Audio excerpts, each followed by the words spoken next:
que tem uma estratégia de comunicação pronta já. Eu estava lendo aqui a reação dos bolsonaristas e ela, guardadas as particularidades de cada um deles, ela é exatamente igual para todo mundo, né? Que é vincular este indiciamento do Bolsonaro, especialmente, a uma perseguição política pelo ministro Alexandre de Moraes, especialmente pelo ministro Alexandre de Moraes. Veja só, quando o Trump...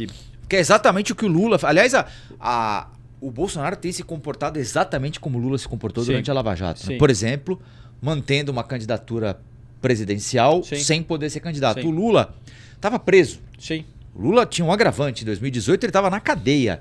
E ele manteve a suposta candidatura mesmo, todo mundo sabendo que ele não seria candidato, coisa nenhuma, até o minuto final da possibilidade. Isso. Quando ele chama o Haddad a Curitiba, acela, o Haddad vai e assume a campanha já adiantada naquele momento. O Bolsonaro continua dizendo que o candidato em 26 é ele, porque o Tarcísio é local, porque não sei quem não pode, e que o candidato é ele. A eleição é só em 2026, mas ele mantém a candidatura presidencial sabendo que está inelegível, assim como o caso do presidente Lula. E o Lula, na época, depois...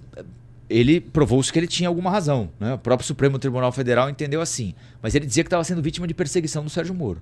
Sim. Que o Sérgio Moro o perseguia. E aí não se discutia mais a denúncia, né? Passou... Tem vídeos e áudios, inclusive, daquelas sessões em que o Sérgio Moro e o Lula batem boca. E o Bolsonaro também está fazendo a mesma coisa aqui. Aí tem uma guardadas questão... as particularidades de cada caso. Vamos pegar uma das particularidades, né? O Sérgio Moro foi um juiz de primeira instância e aí ele se defende dizendo que foi referendada por outros juízes, por um colegiado de magistrados, que é quando tem a condenação em segunda instância e pela lei da ficha limpa a pessoa torna-se inelegível. A grande questão é que neste caso do Bolsonaro não é um juiz de primeira instância e um caso de corrupção, mas é uma trama que foi confeccionada frontalmente para atacar o Estado Democrático de Direito e o resultado das eleições e ainda os ministros da Suprema Corte. Então não é uma investigação que está numa força-tarefa como a Lava Jato, que foi chamada lá de República de Curitiba com o juiz de primeira instância, mas ela está no topo do Poder Judiciário, não apenas na mão do ministro Alexandre de Moraes, mas também dos outros 10 ministros que vão votar. Então, o peso disso é diferente e isso tem uma lógica. O que eu ia dizer, quando você falou da estratégia, perceba que existiu na vitória do Trump uma euforia dos bolsonaristas, porque existe uma questão muito particular do salvacionismo, do líder messiânico que retorna de uma situação de perseguição política e volta ao poder, que é o que o Trump desenhou. Né? O Trump desenhou uma ideia de que ele foi perseguido injustamente e que ele voltou ao poder agora e aí está tomando a decisão de montar o seu governo, as principais peças do seu governo. Isso deu um ânimo para o bolsonarismo, entendendo que a vitória do Trump significaria, e não apenas dele, mas de uma figura que bateu de frente com Alexandre de Moraes e com a justiça brasileira, que é o Elon Musk, que tornar-se-á secretário de governo do Donald Trump. Então, o bolsonarismo, a extrema-direita local, sentiu-se empoderada, ao menos num primeiro momento no discurso, para que pudesse fazer o quê? A força junto aos deputados e aos senadores pela questão da anistia aos presos do 8 de janeiro. Qual que é a grande intenção de Bolsonaro nessa anistia? É que ela chegue também a ele, juridicamente, que possa comportar a sua figura.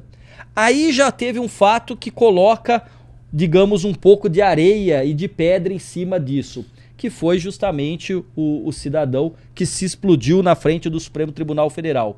Aí não passa nem uma semana, vem na terça-feira agora, né, a investigação, um general preso e outras pessoas que foram presas, os Kid Pretos, né, pessoas das forças especiais do Exército, que são figuras altamente treinadas, especializadas e mais do que isso, um policial federal que fazia a segurança do Lula e que, segundo as investigações, passava itinerário e informações para aquele núcleo operacional que visava não só o assassinato, mas também criação depois de um gabinete de crise que estaria o Braga Neto e o general Heleno. Então perceba que a dimensão é de outro tipo, e eu acho que isso vai ter uma implicação jurídica bastante complexa e muito complicada. E agora uma coisa para encerrar e passar a bola. Em ciência política e no direito não é ciência exata. Não tem 2 e 2 sendo 4. Existem interpretações. Se você pegar, hoje, enquanto você estava falando aqui, eu tenho certeza que o petista estava lá falando assim, não, mas o Lula foi mesmo condenado injustamente, foi perseguido, como do outro lado tem o Bolsonaro dizendo assim, não, o Bolsonaro também está sendo perseguido, o Alexandre de Moraes é vítima, julga, ou seja, haverá espaço para essas narrativas como a discussão da questão da Dilma Rousseff, do impeachment. Se foi ou não golpe, se houve ou não pedaladas fiscais, ou seja, não existe ciência exata neste campo da política e jurídico, mas a gente trabalha com os fatos e existem instituições que decidirão à luz da legalidade o que é certo e o que é errado, pelo menos dando pareceres mais pontuais e individualizando cada um deles que participaram dessa trama. Olá, aqui é o Rafael Colombo. Gostou do que acabou de assistir? Se inscreva no canal Cortes do Flow News para os melhores momentos. Quer acompanhar os nossos programas na íntegra? Então se inscreva no nosso canal oficial Flow News.